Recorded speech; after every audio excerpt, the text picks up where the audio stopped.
Isang maulang araw po sa inyong lahat and welcome back po muli sa ating munting channel. Bidyong panonoodin po natin galing sa Bilyonaryo News Channel. At ang sabi, may nagtatangkang suhulan ang Napolcom para sa mga dawit na pulis sa missing Sabongeros. Buti na lang meron tayong isang attorney, Rafael Calinisan, na nagsisiwalat nito na ang Napolcom hindi kayang bayaran o suhulan. So dapat talaga ito tuloy to at alam natin kung sino na ang mga nanunuhol dito.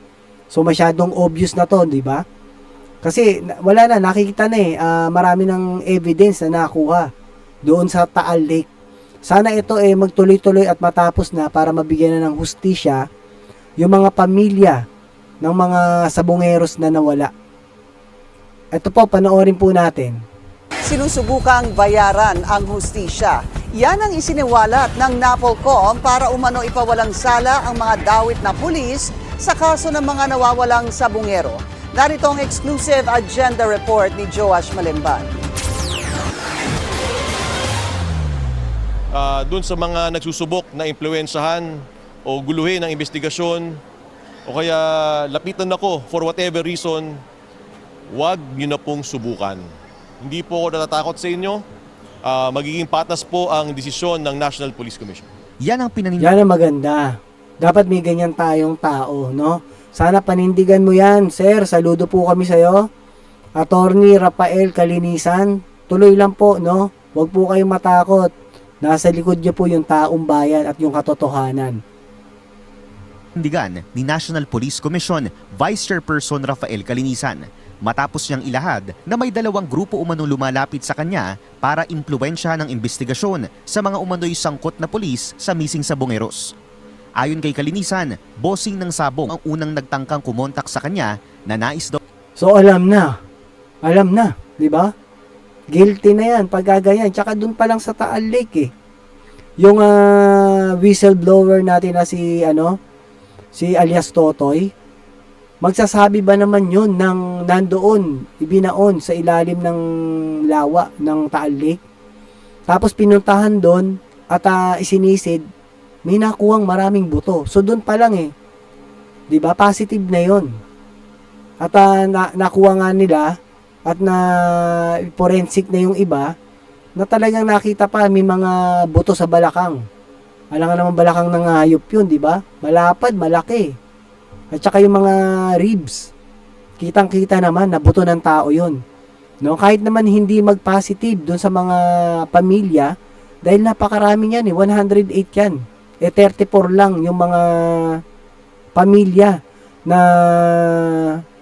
sinasabi na nawawala. No? Pero marami pa daw yan, 108 nga. No?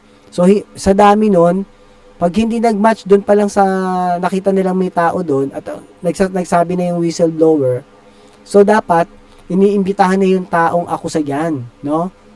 Para na sa ganun hindi na makatakas pa. Sana matapos na to at para mabigyan na ng hustisya yung mga pamilya ng Sabongeros at yung mismo mga nawala na mga Sabongeros. Napakarami nila. Daw mapawalang sala ang mga dawit na pulis. Ang isa naman, galing daw sa grupo ng isang former local executive na nais maglinis ng pangalan. Yung unang tao isang bossing ng Sabong, tinawagan ng isang sobrang malapit sa akin na tao. Sinusubukan na baka daw pwedeng matulungan yung mga pulis. Ani Calinisan, hindi muna niya pangangalanan ng mga ito. Pero kung babalikan ng mga nakalipas na inilantad na pangalan ni Patidongan, dadalawa pa lamang dito ang kasalukuyan o naging local executive. Si incumbent Matag-Ob Leyte Mayor Bernie Tacoy na umano'y alpha member at si dating Talisay Batangas Vice Mayor Charlie Natanawan na inilutang ni Patidongan ng pangalan noong nagsampa siya ng reklamo sa Napolcom. Yung pangalawa, kung anong nakalagay dun sa affidavit, yun. Former local government executive, yung kapatid niya, tinext ako, nagbibigay ng impormasyon kuno, pero totoo niyan, nililigaw yung investigasyon natin sa Napolcom.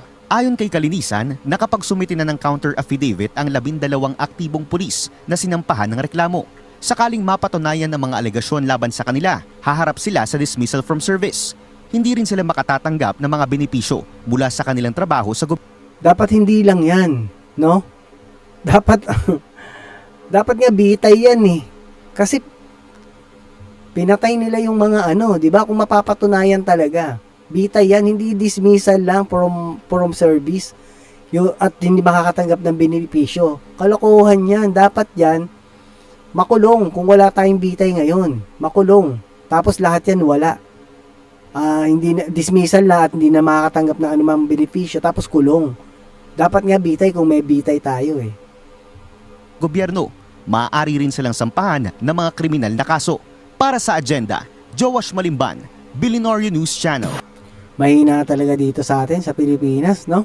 Yung mga batas natin napaka walang pangil. Kaya lahat ng kalokohan ginagawa talaga ng mga yung mga gumagawa ng kaperahan.